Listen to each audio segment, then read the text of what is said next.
Hi, everyone. Thank you for being here. Especially thank you to the students that are with us. My name is Rene Rosenbaum.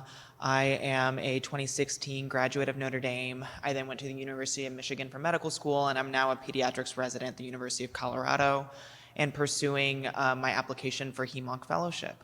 So thank you for having me here today. It's an honor to be recognized with my fellow award winners and to be speaking with you all. I am not a big quotes guy, but one that I like is the idea that empathy is believing that someone else's world is as real as your own. There are a lot of things in my life that I'm very proud of. I graduated from Notre Dame, I graduated from medical school, I wrote a book, and I won this award. Of note, my public speaking skills are not on that list. But one of the things that I'm most proud of now as a pediatrician is when I'm able to sit with a family and listen. One of the greatest gifts that my patients give me is their vulnerability. There's a lot of bravery in someone saying, there's something wrong with my body and I'm suffering and I need your help. Be it from asthma or to abdominal pain or cancer, there's a lot of bravery in admitting that there's something wrong with your body. In these situations, the hardest part of my job is often not the medical piece. It's often building trust with my patients and their families. I depend on empathy to help me do my job.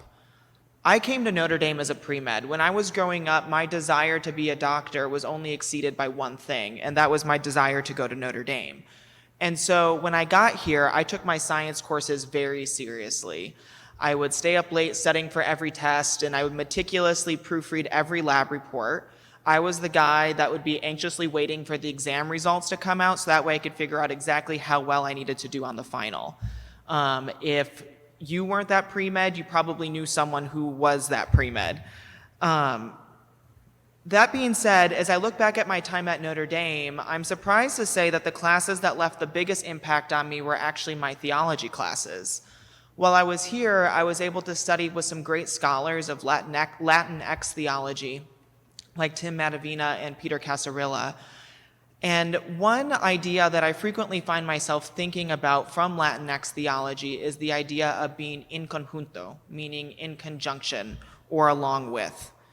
This idea is driven from the image of Jesus walking with his disciples on the road to Emmaus after the resurrection. As Jesus was walking with them, he listened as they talked about his passion. They were in conjunto with him as he was walking alongside them, listening and breaking bread. The patient-provider relationship is dependent on the physician's ability to walk alongside the patient. Be it in the brief interaction that the emergency room doc has or the decades-long relationship that some oncologists have, it is vital that the patient feels heard, cared for, and respected by the healthcare team. Not only is this important from the perspective of the emotional connection that most patients want with their doctors, but it also has real implications for patient outcomes. Research shows that patients who perceive more bias or discrimination against them are less likely to go back to care when they need it and are less likely to follow through on medical recommendations. This means that someone could not come back so that way I can talk about their knee pain with them, or that someone's not taking an antibiotic that I prescribe to help treat an infection. Long story short, being made to feel different can have substantial consequences. Right now, I want everyone to think about a time when they felt alone. We have all had these examples. Maybe it was when you realized that your family celebrated a different holiday than most people, or when you realized that the language that you speak at home is slightly different than the language that others speak.